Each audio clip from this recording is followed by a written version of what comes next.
Transform like this, perform like this, wish out you a new weapon. I don't contemplate, I meditate, then off your fucking head.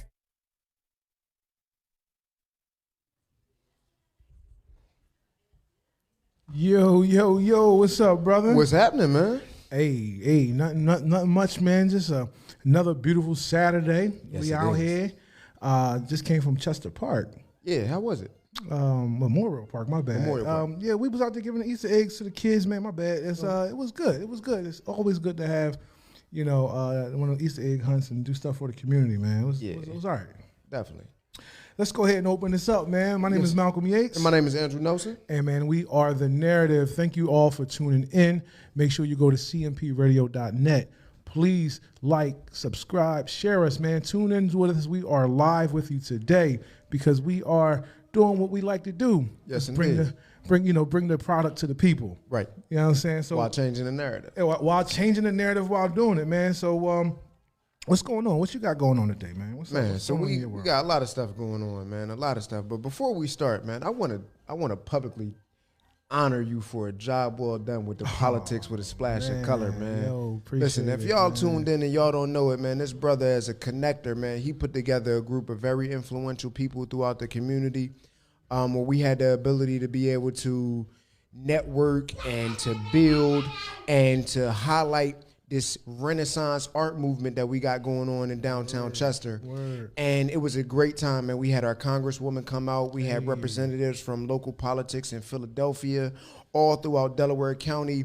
And most specifically, in the most important part, man, we worked towards bridging the gap, as my brother called it, this invisible wall that we have between Philadelphia County, Delaware County. We working on knocking that wall down. Yeah, absolutely, man. Because at the end of the day, what we got to look at is just because it's a different zip code doesn't mean that the issues change. That's a fact, because our struggles are exactly the same. And I was just talking to Mayor Roos today. He said something powerful. He said we need to collectively gather from Wilmington to Camden. Yes, sir. And I said, yes, damn, indeed. that is all the communities on the river from Wilmington to Camden and all the cities in between, all the municipalities and boroughs in between. We need to collectively stay together, be on one lockstep so that we can continue to push the narrative for us. That's our real strength. Exactly. You know what I'm saying? So that now is a new goal, right? Yes. Before, we still working on making sure that, Philadelphia, Chester City, and everything in Delaware County and in Marco, we reerased some of these lines, but absolutely, now we got another narrative of adding in Delaware and Jersey. So right. But I feel like once that invisible wall and we see a united Philadelphia and Delaware counties, once that happens, then I believe the allure of that connection is going to draw in Philadelphia and Camden. They're going to fall right in with lock and step. Absolutely. Right? Because it's about building the foundation. And like my man Michael said, you got to start with the man in the mirror. And you did that this week, brother. You did that this week, man. So kudos to you, man. Yeah, because I thank you for that, man. And I truly appreciate it. And thank you to everyone who came down and came out. Thank you to all of those people who sponsored, man. Thank you to all the elected members, and you killed it too, bro. Man, you got your public speaking game on, man. You know what I'm saying? You had some words. So this is something we're going to continuously keep doing. We're going to make sure that the road through Delaware County comes through Chester City, and people can't circumvent coming to the city. Right. Because honestly, the real rap is behind it is I've been in conversations with some of these campaigns, and the campaigns will be like, well, we normally go to Chester, but why should we do it now? We only get 1,500 votes. I was like, whoa, right, whoa, and we got to work on that. Whoa, I said we can't just circumvent the city like that because that's where it starts, right? Right. It starts there. The next thing you know, we right back at it again, going to a point where they're excluding us. Absolutely. Which kind of brings us into our topic, it right? Sure does. That first one, right? That anti diversity, equity, and inclusion. See, It really bothers me hearing about them doing this. And we touched about this last time, about DE&I. And I made the comparison that DE&I is a step or two. Matter of fact, it's completely better than nepotism. Yeah. And people don't really want to correlate the two because they want to say it's okay for me to, have my son or daughter or my cousin step in this role, but it's not right for, Shaniqua, Malcolm, Andrew, or whoever else to have this role because they're, because of a DE&I push. Right. But at the end of the day, when it comes to DE&I, we are qualified. Absolutely. Right. And that's the key. Right. The inclusion piece is because they historically overlook those of color. So we're just asking for the inclusion. It's not a handout. It's not a give me. It's not a issue where we're not making the grades or the certifications. Ever. It's That's never been the case. It's that, I got it, but you're not looking at me. Right. Right? Right. But when you start looking at the nepotism piece, you didn't qualify to go to Harvard because you had the grades. Right. You went because your parents went. You went because your parents went. You went because your parents got money and donated the building. Right. You got this job because it was handed down to you. Right. You got this money because it was left to you. Right. So you never really worked for it. You don't necessarily have the skills, the qualification, the experience, the grit that folks like us had to actually get on top of the education. Right. Right. You had to get it from the mud. So we had to truly get it for the mud. So people they crack me up with that, talking about is, a handout. DE&I means to me, and the reason why they're trying to exclude it, because they're not as dynamic, they're not as engaging, and they're not as influential as all of us. And that's what it is. Right. Dynamic, engaging, influential, or impactful. Right. And that's a fact. Because that's what we are. But can you allow me to add to that? Oh, please do, man. So in addition to that, I also think, and maybe I'm wrong, but I think that the DEI programs that we have on the books have been wildly successful. Right? It has been so successful in the fact that we have a ADOS black woman sitting on the Supreme Court today. You ain't lie about that. We have so much representation all across the country in all different kind of professional sectors, right? More and more and more and more, we're seeing black people move into the realm of leadership positions at all levels. And just like America's history repeat itself, right? Does. Just like at the time of the Reconstruction era, where we had about a third of Congress was black, where we had about 80% literacy rate from one generation, the same exact generation that was enslaved 15 years prior of the Emancipation Proclamation being signed, right? 15 years after, during the Reconstruction period, we have a literacy rate of like 80%, right? A third of Congress, black. Black businesses thriving in the South. We were outpaced. Yep. I mean, we were on track to right. outpace our counterparts. Ooh. And that became scary. So and then comes the rise of the KKK, right? And I believe that because we're in a time now where it's just not as easy to make a KKK rise. You just can't do that no more. You can't do it. Well, no, whoa. Well, Let's be clear. The Proud Boys are still alive and well. But not I'm not to the insinuating that. capacity of Right. burning I crosses. exactly. Their strength is not the same because our weaknesses are not able to be as exploited. Yeah. Right. But in the same playbook, in the same way that our weaknesses can be exploited, this is what's occurring. Right. The system was never ours to begin with. That is why diversity, equity, and inclusion matter. That's right. Because it was our piece of the pie that was never given to us. That was never given to us, but it was like, all right, this is your option, right? Now, the reason why we know for certain these individuals will qualify, because for every individual that came through the DE&I program, they were wildly successful in what they did all the time. Right. Let's take it back to what's the lady's name? I wish I could think of it in off the top of my head, but it was the woman mathematician for NASA. Okay, I know what you're talking about. Yeah, not Ruby Bridges. No, Ruby Bridges was the first black girl that went to school. Yeah. But so I know what you're talking about. Yeah, we'll remember her name and throw it in the comments when it comes. Absolutely. But situations like that, and then the first black president, Barack Obama, right, brought a certain allure to the presidency that I've never seen in my life, a certain respectability, right? Katherine Johnson. That's right. So when we got our people that get into these roles, they become wildly successful, and that would not occur if it had not been for qualifications. But the reality is that same qualified individual would not have been given a shot if it had not have been for this DE&I. No, you're right. So now in the 2024, when DE&I is being attacked, right? In the same manner that they was vilifying black people and criminalizing black people. So in the public persona, so that way this campaign can be bought off on. That's right. They're now criminalizing and making it look they're trying to make it appear as if DE&I is a bad thing, but in fact it's not. All it was a guaranteed opportunity. Exactly. So is it a problem with?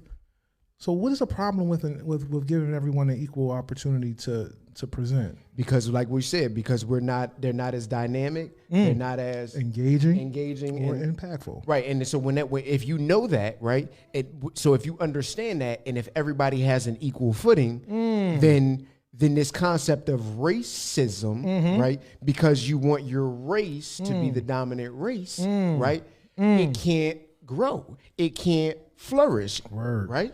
So is it because they see that now the numbers of the let's say the populace is changing with the immigration, right? Now now the immigration numbers is raising, and now they're not nor the majority. So this is a way to say, hold on, we're losing our numbers when it comes down to us being the majority. So let's put these guardrails in ways so that let's we don't get pushed out. Yes, right? Sir. Let's pump these air brakes so we can maintain some kind of semblance of the control that we once had. But let me give you another controversial piece on this point, right? I think that they are doing this DE&I or anti-DE&I push to ensure. Hold on, let me back this up. When you start talking about discriminatory, practices, discriminatory practices, and the inclusion. What was the joint they gave us back in the day? Affirmative action. Affirmative action, right? And the civil rights cases in 1966, right, or 67, right? Who benefited the most on those legislations and those policies? Not black people. Just think of who jumped on board to those inclusionary pieces way more than African Americans did. Come on, white women. Oh, right. Every single time there has been a affirmative action piece, a civil rights piece. It's been rolled in. Right? And what has been the most attacked group of people right now when you're talking politically? Women. Yep. Anti-abortion, reproductive rights, right?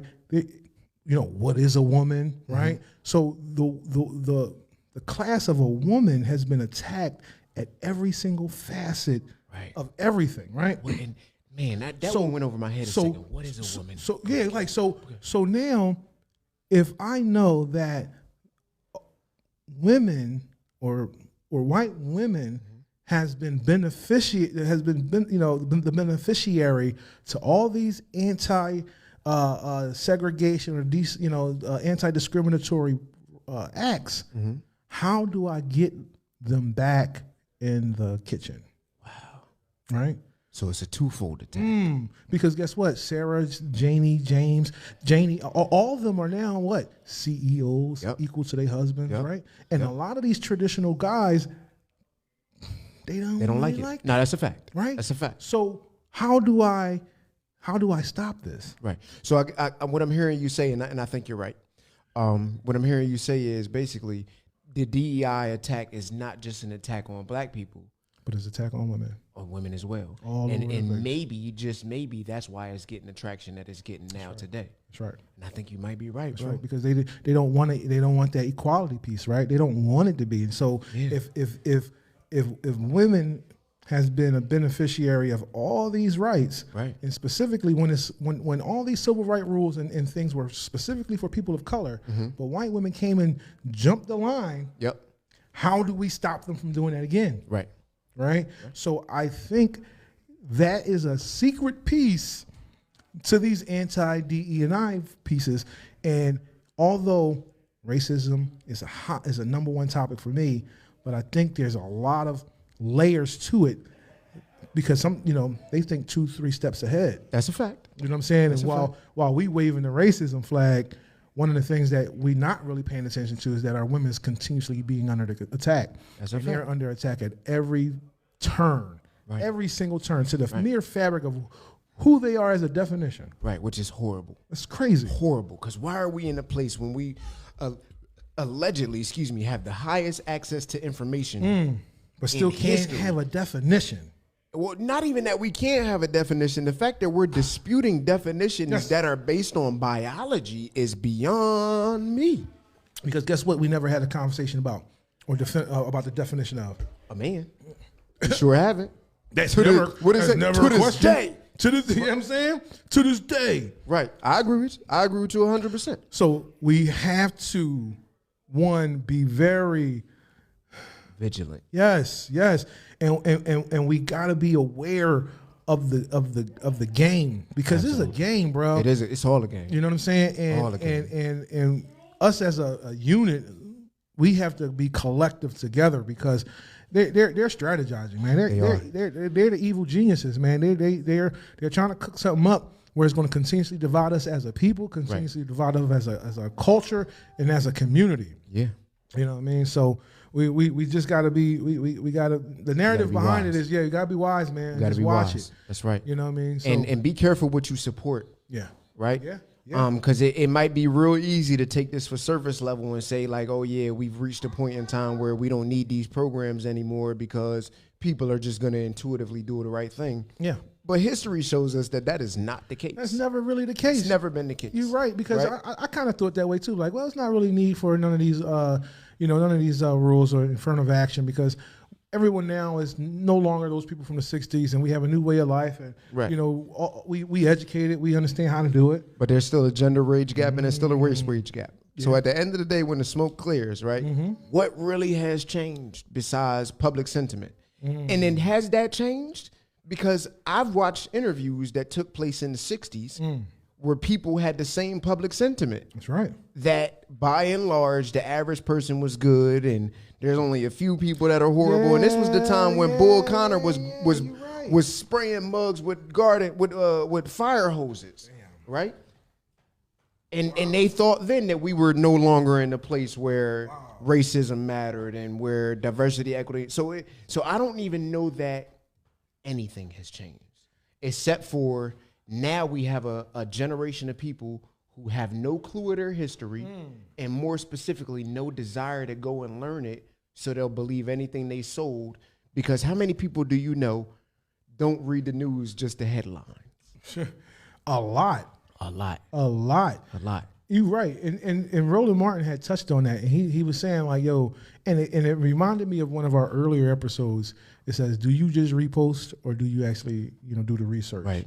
Do you listen to music, or do you just skim through it? That's right. And but I not think music now. We talking about articles and information. Yeah, and all we do is regurgitate someone else's research. Catch lines. Yeah, right. And they not necessarily did the research. They, the Shade Room reposted something from TMZ. Right. And TMZ reposted something they may have heard. Right. And none of it is no real actual facts basis or investigatory or just true journalism at all. Exactly. And then it blows up on TikTok. On TikTok. And then somebody do a dance about it, and before you know it, confirmation bias, and then now it's normalized. And once I go ahead and put my phone to the ceiling, now everybody loves it, and now the statement is true. Right, that's a fact. right. Ceiling challenge. And you know what I'm saying? So and you touched on it, man. Speaking of TikTok, right. It's some big news that happened with that. It is. So they talking about banning TikTok. Where you stand with that? Because I'm gonna tell you, I'm split almost down the middle. If banning it is, all right, I'm 60% on the side of understanding why they're banning it. Oh, okay. So I fully understand why they're banning it. Oh yeah. But I'm still split. But go ahead. I'm gonna hear you talking. I'm gonna tell you why for me. Because for me is this, right? And I see it on two fronts. First, on the political front, where they're saying, like, look, this is our enemy. We're giving them intellectual information, and they allow them to provide the algorithm that is conditioning our culture, right? And the best way to make people weak is to condition the culture, right? Absolutely. And they are finding ways to have people be so vested into TikTok on things that is not significant, right? Like you were just talking about dances and trends, right? And that's the problem. Like, why is it that we do trends? Why is it that we do dances, but in China, they're teaching them how to build STEM stuff, engineering, stuff that's positive to the country, and they have time limits on it. Right. Time limits for children on it. So it's just like I don't really get it why they why we allow this to happen. So right. I get it. That's where I'm at with it. So that's my biggest part of the apprehension, right? Mm-hmm. So the fact that the creating country doesn't allow their own youth to have it, right? So I do believe that. I believe in spiritual warfare. I believe in physical warfare, but I also understand that we have online warfare, right? And if people are not open to it and understanding it, it's a little wild, right? So from that perspective, I think it's crazy. But then the other part, anything that is making people become addicted, right, to where you can't pay attention, where you have an attention overload is bad. So that's my negative part. But then the reason why I'm torn is because at the same time where I can tell you where I see so much bad in it, how many millionaires and how much wealth has been redistributed as a result of TikTok? That's a fact. Right? I get that part. So, man, good, bad, hard to tell. And it's tough, man, because it's like, I like that economic piece to it, right? And it has created a lot of independently wealthy folks who has now found a way to, break certain social classes and economic classes. And I think that part of it is dope. But I think it's like everything we always say, it has to have a balance. It absolutely needs a balance. And I don't think there's a balance. It's not. Now, and it looks like that's what they're working on doing. Yeah. So the goal, from what I understand, is not initially to ban TikTok, is to force the company to sell, divest their assets out of the Chinese held firm, and sell to somebody else so they can continue to do it. And I guess I imagine if that occurs, and then we have some kind of education set forth to the Americans to understand the intricacies of the program and the basically the threat, right? The threat to allowing your children to spend so much time on these devices. Yep. I think that if we could do those two things and it could be regulated a little bit better, then that'd be good. But then the last thing that I'm a little bit concerned about is, what does all of this regulation of these platforms mean as far as individual freedoms and protections that may go away? Right? Because the game is always, let's take away their freedoms under the guise of protections. I mean, that's a good point, man, and you're right, because they do tread on some privacy laws thing, and they definitely, when it comes down like this freedom of speech type situations and censorship, and I don't like that piece of it, right? But you remember like earlier last year that it was a satellite balloon? Yeah, absolutely. They were doing surveillance. Like, dog, these dudes are watching us. Do you remember this year it happened again? No. Yeah, so apparently there was another balloon that it didn't make it as far. Word. So right? We're being surveilled. We're actively letting them in our home. Right. So that's where I'm at. Like, we're actively allowing them in our home, in our house, to spy on us, and then train our children. And what kind of permissions did you give that app? Right. So what did that app extract off your phone? Exactly. And what kind of social data are they compiling from that? Are you compiling? What type of informational intelligence? And then, and what are you doing with my information? Are you selling it? Because what was the company that Trump used to pretty much control the vote? Oh, Cambridge Analytics or something like Analytica or something like that. What if, given in the wrong? Because now, correct me if I'm wrong, TikTok is the second most used social media platform in the world now, behind Facebook, right? Yeah. So how much data could they have compiled, and what kind of understanding and what kind of just whatever the implications of it, right? So it is a little scary. So that's why I'm torn all the way down the middle, man, because I could see a lot of benefits, and I'm really not into giving up our protection. I mean, our freedoms for protection of the state, because I don't trust the state. I don't. No. And when I say the state, guys, I'm talking about the sovereign government. Yeah, absolutely. Any of them. I don't trust any of them. Yeah, no, I ain't talking about the Commonwealth. I'm with you on that. I'm with you on that. So I'm torn. Yeah. And then this would be a good transition. Candace Owens, right?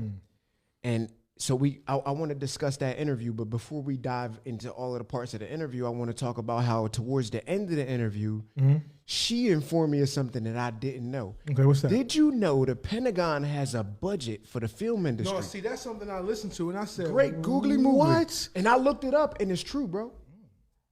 It's true. It's not folly. She didn't make that up. So all the events that we see in movies that we say is true are true because the government's on it, right? Well, I would say this. I'd say this Yeah. because she brought up a really good point. Why would the Pentagon, Department of Defense, right, have a vested interest in the film industry? Because they want to make sure they monitor and control the narrative. That's of correct. What the folks see. So could we call that government propaganda? Oh, absolutely. So Absolutely. how does this tie in? I don't trust the government as far as I could throw them. No, you and as you shouldn't. Right? I ain't even gonna lie, because there's a lot of things that's been going on behind closed doors and things that we don't have the information or the security clearance for. Right. That's a fact. Like, and how do we know? We don't know what we don't know. Right. But we do know that they have a heavy hand on what's being projected and portrayed in our cinema and our film. And that's scary. And it is. Because we don't know what the conversations are. And we don't know. The conversations are classified. We don't know what's being censored. Right. What is being censored? And some of the best movies, definitely about information or technology or war, has all came from the government's film. So one of the movies that was under the budget is one of my all-time favorite movies. Right. It's one of the movies that got me excited about the military. It's called Black Hawk Down. You ever seen it? Black Hawk Down, one of the excellent movie. Yes, Great movie. Yes. About the Somalian conflict. And now this got me looking at these conflicts with a new lens. That's a fact. Right? Now, Andrew Nelson gonna go home and read all I can read from outside sources about this Somalia conflict, and I'm gonna go rewatch Black Hawk Down. That's a fact. Right? Because the reality is that I know that our country is nefarious. I know that we absolutely have had our hand in a lot of things. Absolutely. Right? And the big brother Ho said, and I can't justify genocide because I was born in the city with the rest of it don't matter. But to justify genocide, I cannot. Andrew Nelson cannot justify genocide. No, you're But right. Andrew Nelson has also seen a firsthand experience, right, of what war looks like from the perspective of a United States citizen and warrior. And it keeps the question in the front of my mind: what are they keeping from us? What are they keeping was from in us? that movie That they didn't want it to yo, I got to invest in this. Absolutely. All right, show me what you got. Because, they probably didn't produce it. They just, they just funded it, right? Right. And then when they say they'll give it X amount of more dollars Right. or things like Right. that, but we got to see the film before it comes out. That's a fact. Because you're telling a lot of military secrets. Absolutely. You're telling a lot of military information. Right. And we got to make sure we can control the narrative of what the people see and don't see and how you put us in the light. And that's problematic because now that's telling us how to think. It's telling us exactly how to think. That's manipulation. That is And once upon a time, I thought that was the way that they did business in Soviet China and Soviet Russia. But it sounds like democracy, United States, is operating out of the same playbook, and it just makes me wonder. All the time.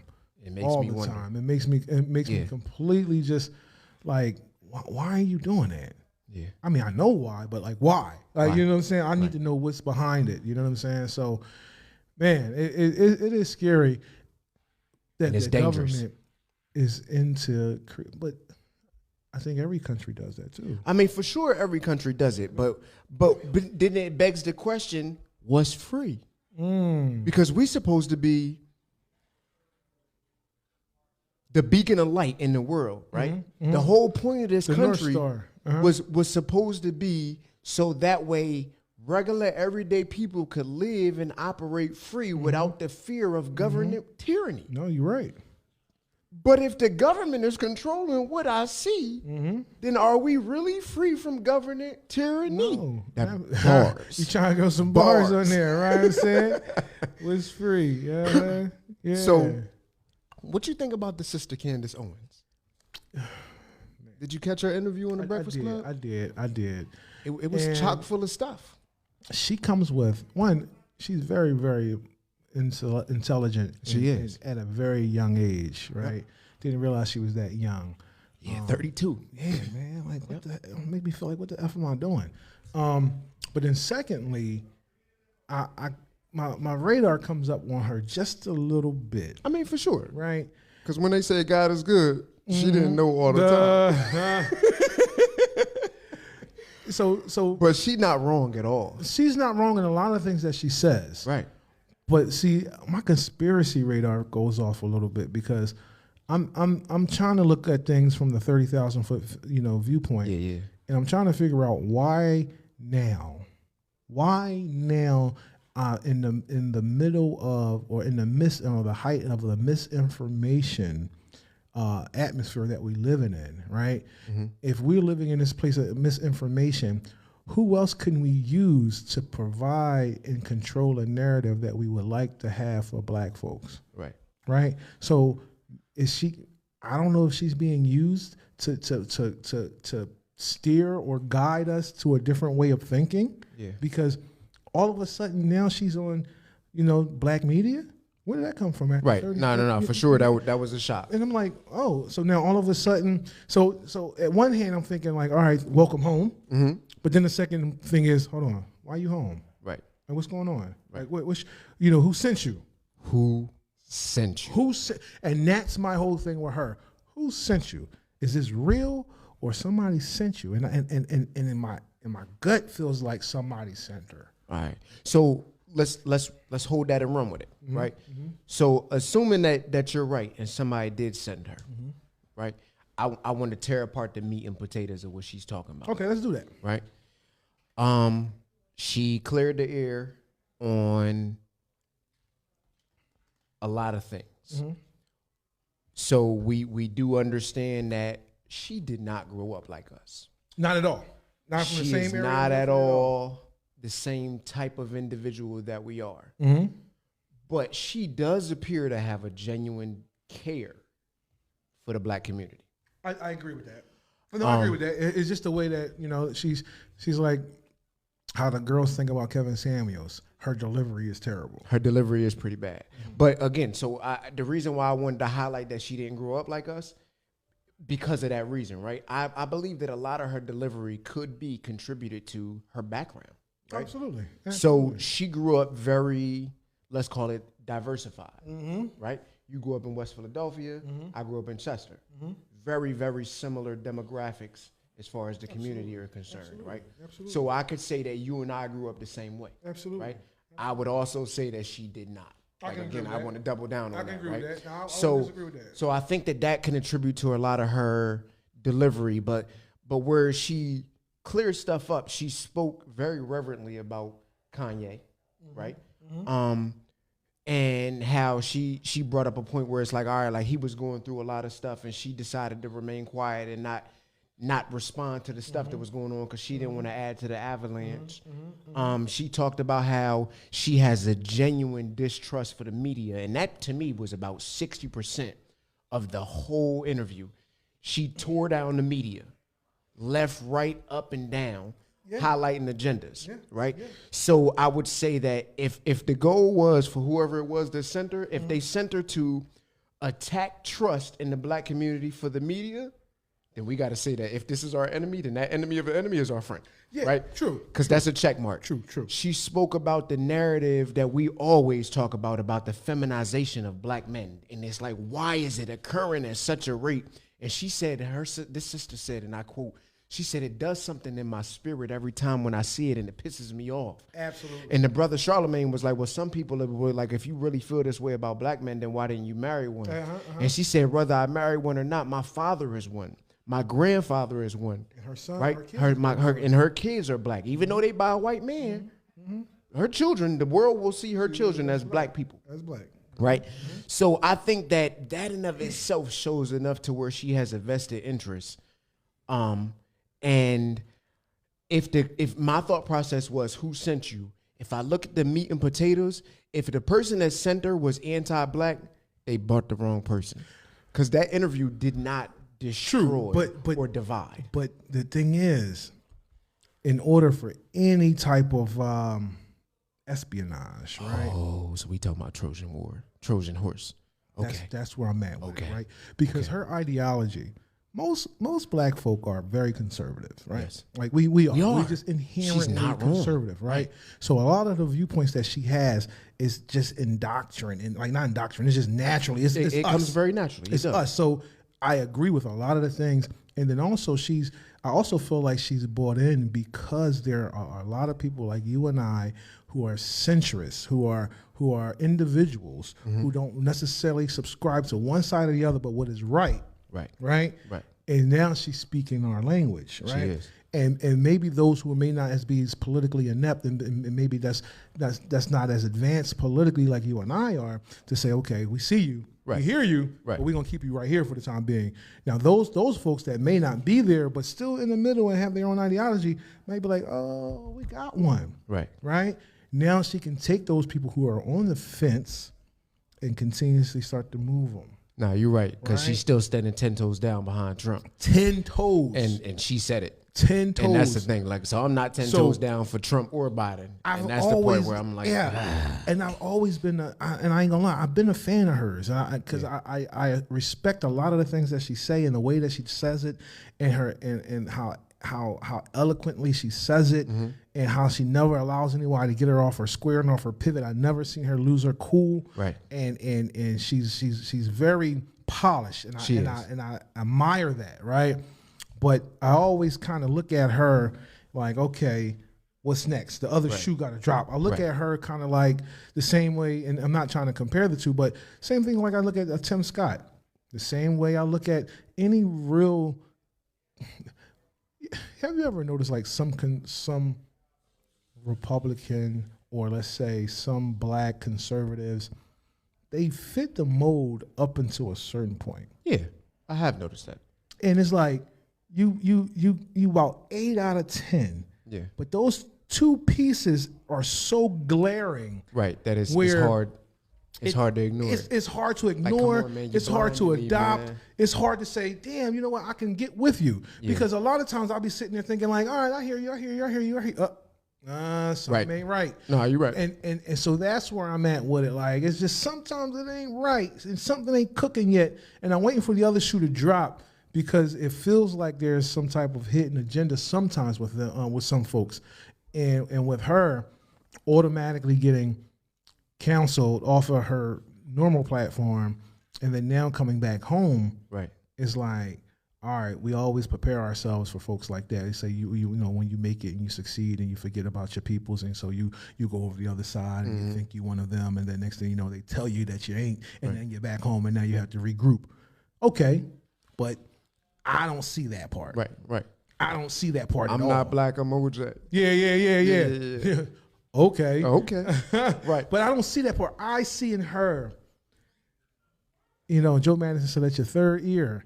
My third ear is hearing a Trojan horse, bro. I respect that. And I really respect that. I hope that I'm wrong, but I hope you're wrong. But now you've alerted me to it, and now I'm gonna keep that third eye open, because you're not wrong. Yeah. So all of the sentiments that you had about the sister Candace, I've held up until I watched this interview, right? She has always gotten a side eye from me. She said some things that I could not get behind. She also said some stuff that made sense. But she was never going to be a person that I was going to be openly endorsing, or, you know what I mean? Like, she wasn't going to be that person for me, right? But she did catch my attention with this. Absolutely. I got to say. And all the time. Coming from the spirit of connectedness, right? I'm going to get a sister a chance if I hear her speak again next time. I will say that. But I'm going to absolutely take advice from my brother and keep that third eye open, because she very well could be a Trojan horse. She very well could be. Just listen, because just listen to her. Yeah. And continuously, because she gives good information. She does. She provides a good input and feedback and a good viewpoint. And she was aligned. Like, as I watched that whole interview, She was aligned, lock in step with our whole premise and platform, bro. So, but is she doing this? Is she doing it for a reason? Right. Right. So now you're right. You're right. You disarm all of us intellectuals or independents and all us center folk, right? So I'm hearing my brother say, "Stay vigilant." Yeah. Yes, sir. You're right. Yeah. That's solid advice. Because now we following her, right? Now her masses is up and we listening, and then she hit us with something that's completely boom, and then we like, well, she was right before. You know what? Maybe we should do that. And again, the reason why I'm against 45 is strictly because of the experience that he lacked and the fact that he allowed an insurrection. Yeah. And then he's also very, very, he's very inundated with court cases. Yeah. Right? And these are the things that no regular person can ever get away with. Right. So those are my threes, hard nose. Like, I'll have a conversation with you with everything else. Yeah. But you can't get past those 1, 2, and 3 for me. Right. You can't. Now that's a fact. So with that being said, it's always going to be a no for me for that. Right. I can hear you out and everything else when you start talking policy, whatever. But it's going to be a hard no. But I just want folks to continuously to have some discernment when it comes to folks that's coming back home. Yes, sir. When they've been gone for a long time, right, trying to tell you what to do. Right. Right. Now you're right. So you're right. And tell you how to think. Yeah. You're right. You're not going to do that. You're right. But That's solid advice. I love the sister, man, and you know, like I said, she's thorough. I ain't even gonna hold you. Absolutely. You know what I'm saying? So transitioning with that, I think that you talking about 45 was a good transition. So this is gonna set us up to talk about these primaries. Oh, yeah. And the fact that you gave those 3 key points, I actually want to talk about that. Right? Okay, let's go. So the one point where you talked about his lack of experience, I'm gonna be frank with you, right? That's not a miss for me. Okay. Right. I would also say that, I'd argue that his lack of experience might be kind of what we need because we don't need to have another very well experienced politician, right? Because look, Biden comes with a tremendous amount of experience. But then the question becomes, does that experience as a politician make you disconnected from the populace of the people that you lead in? Yeah, I agree with you on that. Sometimes it does. But it also says a great leader has great people around him. Absolutely, and Trump does not. And that's another piece, right? And the reason why I go back to that experience piece of it is because, again, we talked about it.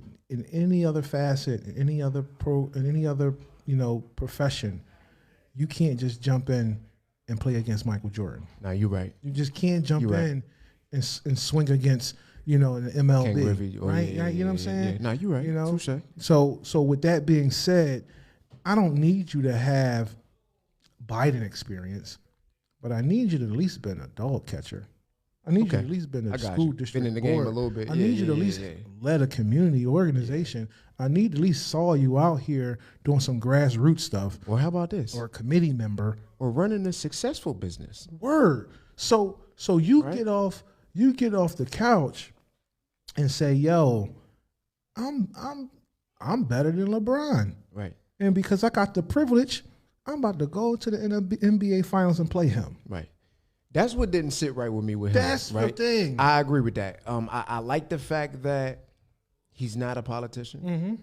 But because that vantage point plays a big role in how things are done. I love that part. But he got rich off of scheming the system. No, let's start off of a small $1 million loan. Right, a small $1 million loan from his father. What would you do if Pops gave you a small $1 million loan? Where would you be at today? I'll be better than he is. Yeah, yes, I'll be better than Trump. Right? You'll see Yates Tower, Yates. But if somebody gave you a loan, would you of $1 million? Would you consider it small? That's humongous.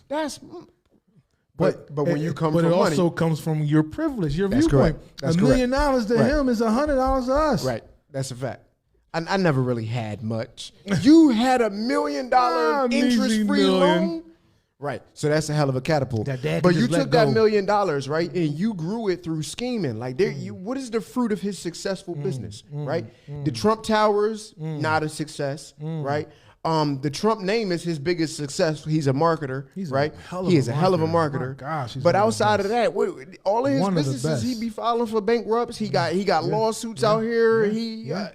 Trump University was a huge scam, right? So I think that if we had a person that was running a successful business that wasn't a politician, I would say that would be an individual who could play with LeBron. But you spot on, right? Because my man don't have the political experience and no real business experience from a successful business perspective outside of his marketing, right? Yeah. And that just tells us that he's really good at sounding good. If you sound good, right? You're the face man, right? And that's cool, right? Yeah. But then put people around you that fills in the gaps of your deficiencies. But he didn't. And he didn't. And he's divisive. Yeah. But you know what scares me the most about him? You brought it up. It's your third point. The fact that you said he got all of these indictments. Word. Right? And no regular person could get through that. Now, I was talking to my brother, who I often talk to. I speak about him on the show, my brother Adrian. Yeah. He went to Yale. This is like he's my political consultant, if you will, right? I'm having a conversation with him, and he brought up some key points for me, right, that I really wasn't considering enough. Trump needs this presidency because he then puts himself in a position to pardon everybody that was around him. All his homies. Right? And then when he gets this presidency, right, he's not going to give it up because he knows if he gives it up, then it's going to be all of them indictments waiting for him and he going to jail. So there won't be, for the first time in history, a peaceful transition of power. Second time in history. Well, we had a peaceful transition of power even though it didn't appear peaceful on TV. Right? But what I'm saying is when you now at service limitations and you don't have the carrot hanging in front of you of you don't want to mess this up too much because you want to get in re-election again, once you hit service limitations and you have nothing to lose, he becomes the most dangerous person in America. He's at that point. Because now he got nothing to lose and everything to gain. When he loses the seat of the presidency, right? He going to jail. Yeah. So he is incentivized to steal the democracy in his favor, and that's scary, bro. Yeah, and you know, I didn't even think about that. It's very scary. I didn't consider that. Right? I considered all the way up to that he wanted to get the presidency, to get out of these indictments. And then my thought process was like, now I'm going to put pressure on every attorney general that indicted me to get you replaced so that these charges go away. Right? That's what my brain was thinking that he was with it with. Right? And I absolutely believe that that's going to happen absolutely early on if he gets it. Yeah. But in the end, if he's not successful, what lengths is he willing to go to maintain it, to keep himself out of jail? Yeah. Even if he's not successful in the beginning, it's going to go away. We already see his privilege already playing a part. It is. No one can ever. They got rid of Clinton. They impeached Clinton for doing something that was natural. Yeah. Right? I ain't not natural, but you know what I'm saying? I'm not trying to and then they impeached him, and then it was consent. They impeached. Like it was they impeached the darn Mayorga, who's the immigration czar, because they said he wasn't doing the job. Yeah. So they impeach people or lock people up for less. Shoot, we probably got warrants for our arrest for a parking ticket. That's a fact. And they're going to come get us. They sure will. But this cat got so many indictments, still are able to run for the highest seat of the land. Right. And it's not me being mad at him, it's me being upset at the privilege that people refuse to recognize, to show that it is two sides to the story. Right. And it's two sides of the law. And if you don't look like the proper people or have the proper pockets, the law don't look like that for you. Look at the difference between the way that they served the indictment for Trump. I mean, the way that they served the raid on the house for Trump versus Diddy. They hit Trump on the jack, like, hey, Donnie, we're going to be up at Mar-a-Lago a little later. Sir, I apologize. Can we schedule a time to come talk to you? Yeah. Schedule a time. Yeah. But they kicked in the door for Diddy and raided several of his houses. Now, that Diddy deserved it. Right? So by no way, shape, or form am I backing Diddy. To be clear with this, I am not pro Diddy in this situation. At all. I'm not. Right? No, I'm sure. I'm sure, but I'm never going to go against. I'm not going to pile on against Diddy. Right now, that I will not do. I'm not going to break him down and tear him down. I'll make a couple jokes. We lost the black. I'm going to make a couple jokes. He may have deserved whatever he deserved. Right. But I'm not going to pile on it. Right, but the reality is this scenario shows that there are two different legal systems, Absolutely. right? That there is two different Americas, right? Because the way that Diddy got rated is not the way that Trump got rated. And I'll jump off a cliff and probably say Diddy is a billionaire, so is Donald Trump's a billionaire. Right, so it ain't Diddy about might money. Got more money. Right, Diddy definitely got more cash. So because we already know that Trump is cash poor. We know it. Billionaire A and billionaire B. What's the difference? Right, what's the difference? Color. So I got a question, y'all. Yes, indeed. Did y'all watch the Quiet on the Set, talking about the Nickelodeon kids? Dan Schneider. I didn't watch it, but I read a little bit about it. So how about that guy, the Peck guy, was raping Drake from Drake and Josh? Oh wow. He was raping them all that time. He got found guilty. Only got 6 months in jail. And had to register himself as a sex offender, but was still able to get hired at Disney working with that Drake, Josh and Cody show. Wow. So how was he still, first of all, he only did 6 months in jail for raping a minor and still able to work with kids. Because it's too. I was just about to say the answer is simple. The law, reporting live from the other side of America. That's what I'm saying. It's horrible. We don't get those same privileges extended. We never have. But I was taught that I got to be twice as good just to get the same results. Twice as good. I got to work twice as hard to be half as good and be twice as better. Right. But still, DE&I is a giveaway. Anyway, Right. we gonna go somewhere else. But I was gonna say to that, and then I'll let y'all finish. But I was gonna say to that, we as a community though have to stick together. We do. Although Diddy probably did something wrong, if we were more unified in protecting our men and women. Because soon as it happens, what we do? Oh, we allow it. He ain't this. We add on that, to it. We knew, and then we posting and I posting. knew that the whole posting time because I'm saying.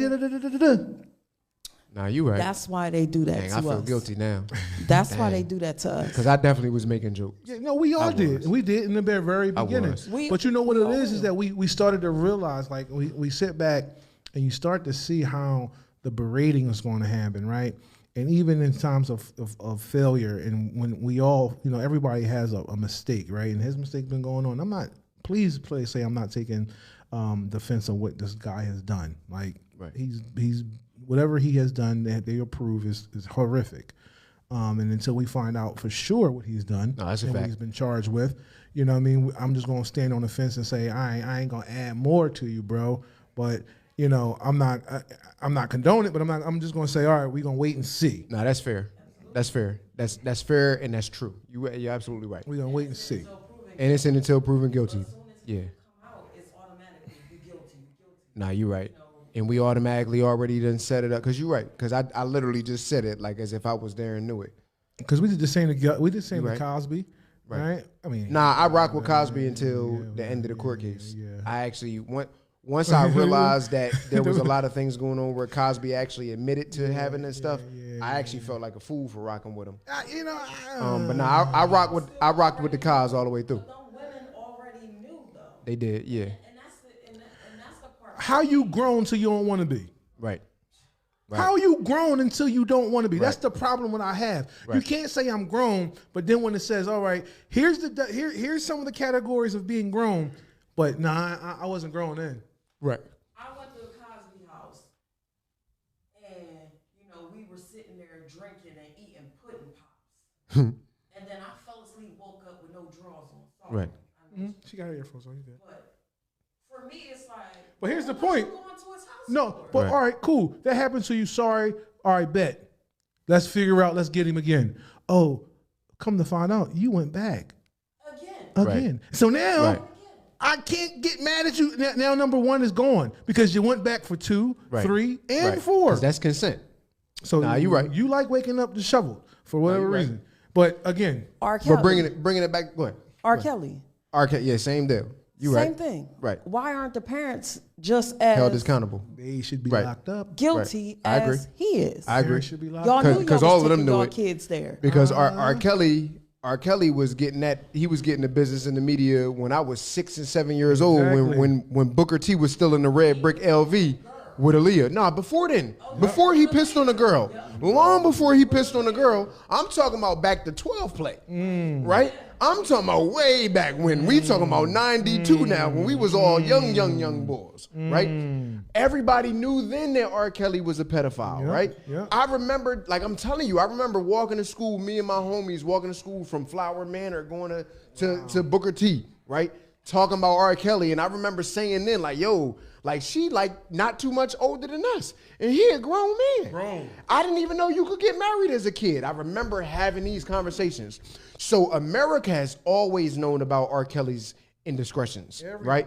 Always known about it. So every single parent that allowed their child to go to R. Kelly, that's consent. You're at fault. You're at fault. So I agree with you there. You're at fault. You're consent. But bringing it back home, I want to make sure we be equal. So I talked about my issues with the brother Trump for this primary. I also got to talk about my issues with the brother Biden, right? I want to remind the world that now, granted, right? So let me start by saying here, some people view Biden as the lesser of two evils, and I'm not here to dispute that. I'm not even interested. Here's my question to you though: what's the evil from Biden? So my thoughts on the evil from Biden is the same thoughts that I had on the evil from Biden in 2020.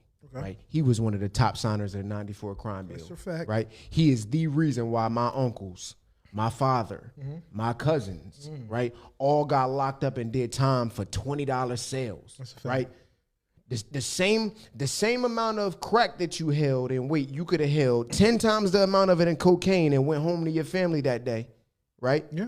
But if you had crack on you, you had a more harsh sentence. You're gone. That was as a result of the 94 crime bill, and that was intentional. So let me ask you. So through his time as vice president and to now, none of that negated? No, sir. Okay. No, sir.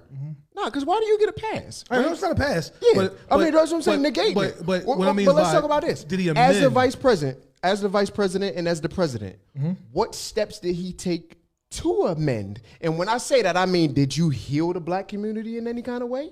Did you support and push through legislation in Congress that would actually make amends, right? Did you? And if the answer is yes, then my response would be yeah. But if we all know the truth that the answer is hell no, can you just because you dapped up Obama and said you love him now, all of a sudden you should come to the cookout? One of the things I'm always big on is I'm not going to say yes because I can't give you the answer of which one it was right now. Right. But I can say that there has been some legislation that he's pushed through that's beneficial to communities of color. That's not what I'm talking about, bro. Okay. I'm talking about being made whole from the harm that was done. No, we have never been that. Because the reality is that even a garbage can gets a steak. So just because there has been some legislation through his 57 years in Congress, that I'm exaggerating. No, you're but he's been in spot Congress on. for a long ass time. You're spot on. So just because some of that legislation has been beneficial to communities of color does not mean that his legislation was intended to make whole or make amends for the intentional harm that he did. Because like Malcolm X said that if I stick a knife in your back 9 inches and pull it out 4, that's not progress. That's not progress. It's not progress. You still stabbed the hell out of me. You still stabbed me. Right? Yeah. So that no, sir. No, I'm gonna say unequivocally no. I don't think that his time has been made amends. I can see right? that. And then the other thing is that where I say it's a evil for Biden, I don't want to shoot at him, but in my opinion, his cognitive abilities are clearly declining. You think so? Yeah. How many videos do we got to see where he say some old wild off the wall stuff? But so is 45 too. No, I agree with that. Okay. I agree. But I already took my time shooting at 45. Okay. I want to now take my time shooting at Biden. Yeah. So Andrew Nelson, I'm not a fan of either one of them, right? But what I don't want to do is I don't want to pew, pew, pew, and shoot at Trump and leave Biden in the clear, right? No. And act as if everybody can get it. Right. So everybody getting it from me. Okay. Right? That's where I'm at with it. I get that. Right. Now, with that being said, I'm gonna highlight both of the evils, right? And then I'm gonna say that you understand what's going on in the democracy and pick your poison. That's where I'm at with it, right? That's where I'm at with it. See, but the thing is, when we say the lesser of two evils, right? We clearly define that one president is going to refuse to relinquish any type of power. You're right. And the other one is at least going to set us up to be sustainable for the next few decades. What I'm hearing you say is one president is like diet racism. And yeah, I guess that Biden is absolutely more and self-fulfilling, right? You're right. So I'm looking at one that's going to be self-fulfilling. He has only one focus, and he's only going to take care of those that he rocks with. Yeah. While the other is going to at least put the country first. Maybe. Because Biden is a globalist. Right? Economically, I have not seen in the last 4 years that he's put America first. Right? I can see that. Simply put, the one obvious thing is why we not using our own oil. That's true. Why we still in the open market. That's true. Right? When we already know that oil prices are cheaper if we tap our own oil. That's true. Right? But go ahead. I just feel like if we didn't have an experienced professional in office after we went through of COVID. No, you're right. Then we probably would have been in a worse position. Right. I agree with that. Right? I do agree. We would have been way Trump off the definitely tracks. wants to derail government. So right. I always say the 3 R's with Republicans. Republicans remove regulations. Right. Right. No, you're right. You know, and Democrats enforce. They like to enforce stringence and restrictions and stuff like that. Right. Yeah. And I get it, but if we didn't have someone who had his experience clean up or at least swing us back, we would be in way worse condition. All right, so I do agree with that. That's where I absolutely agree with that. I think that because he would not have been my pick. I mean, you see me in the pictures with him. Yeah. I did had a sign and I was back there, but you know me, bro. I'm not a diehard. I'm not a diehard. Yeah. So, I just look at it like that. Like when people be like, well, I don't see Biden like we see Trump. You don't want to. Like, did you see your principal often?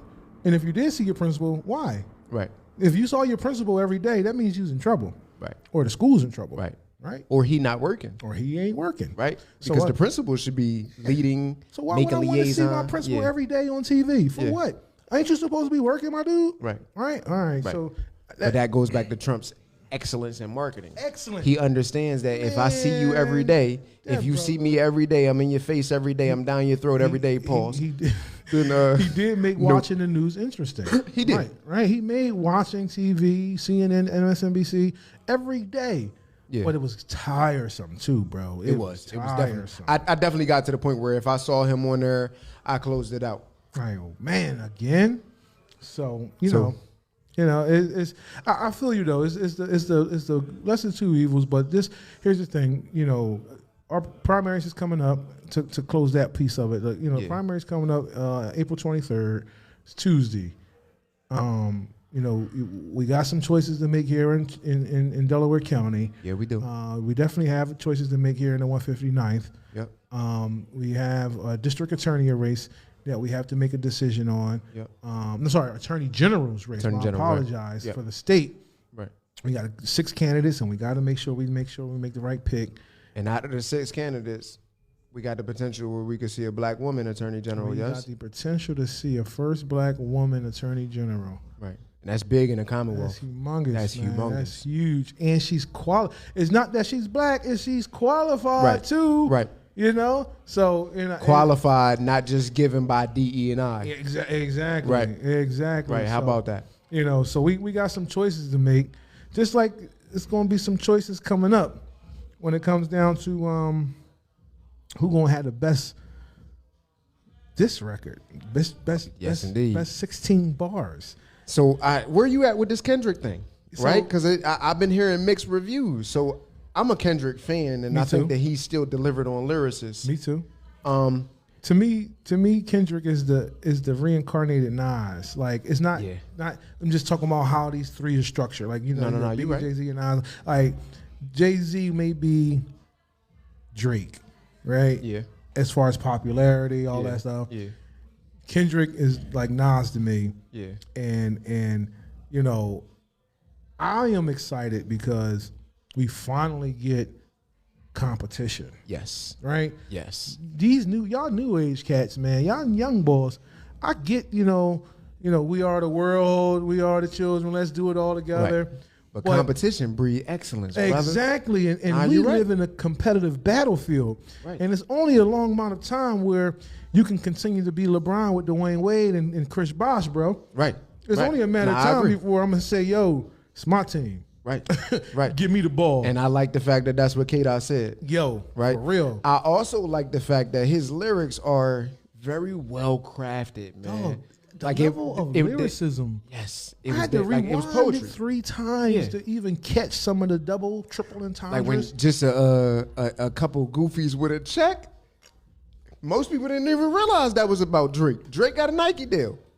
Right? That was so. And then it's a double entendre because he also saying you might got more money than me, right? But you still goofy. You still goofy. I love to see it. I don't think he came at Cole like that. People was like, oh, he came at Cole. Nah, he just rejected Cole's concept of the big 3 and was like, nah, it's big meat. Yeah. Right? And then he said something about like, but all the dogs be in the pet cemetery. Yeah. And I ain't even catch that was for the what album, was it? All My Dogs. This is the album Drake just dropped was called For All My Dogs. Really? I didn't even catch that one. Another good one. I'm like, damn, okay. How long did it take you to hit these metaphors? So I was. And I caught the other one I caught was the first person shooter joint. Yes. Yeah. And I'm just like, yo, hip hop is back. I can't wait for the return shot.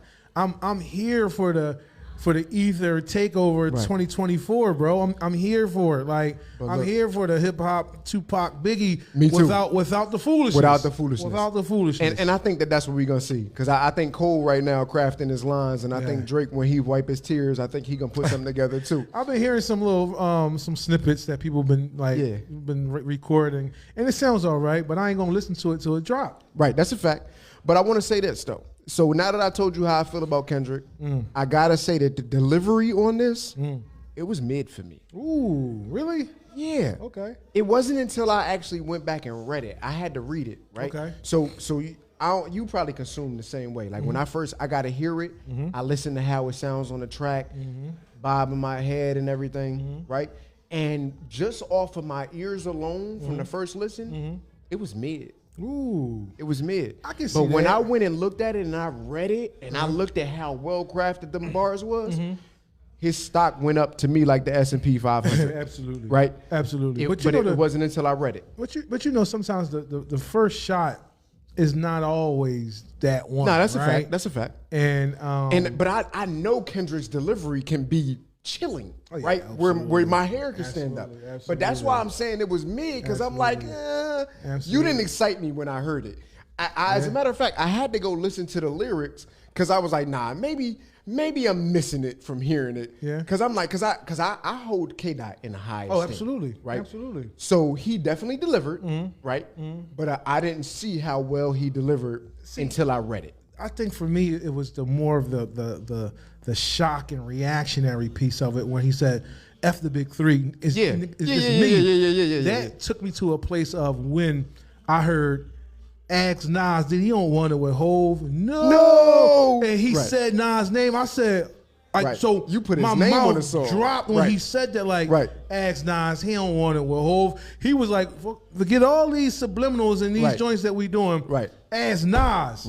So when he said F the big 3, it's just, I was like, oh. So that was the one part of the rhyme when I heard it where I was like, okay. Okay. And that was so I'm a Cole fan as well. Yeah, I love Cole. So I was absolutely conflicted. Love Cole. Because my thoughts was, I'm like, damn, but then I immediately it went from conflict to excitement because immediately I was like, I can't wait for Cole to respond. Because guess what? Because you know he is. Guess what? I'm in it. I'm in it. You already said something. And listen, I'm taking these strays. Yeah. I've been giving out some too. Cole has been dropping some subliminal bars. Yes. But Cole came from a perspective of, I'm gonna big us all up together. Yeah. Right? Yeah. And Kendrick was like, nah, it's time to draw the line in the sand. It's time to draw the line in the sand. And I'm here for it. And man. we need to draw the line in the sand, bro. I'm here for it. You know, we got the next 3 we got the next 3 of this generation of hip hop. And we need to define who's who. We do.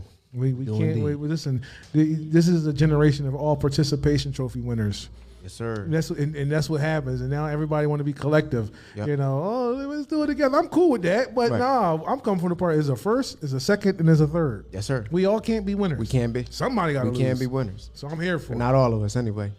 I'm here for it. But, I mean, it's been a good show, man. Absolutely, man. Absolutely, man. Talked about a good amount of stuff. Yeah. I thought we was going to have a short one, but we stuck right on with our normal flow. I guess it was written. It was written. Speaking of your whole Nas. style's bitten. Right. That's my boy right there. I love Nas, man. Yes, sir. Yeah. Huh?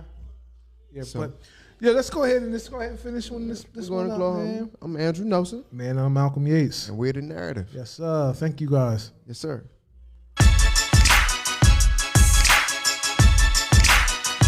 This is my heritage, all I'm inheriting. Money and power.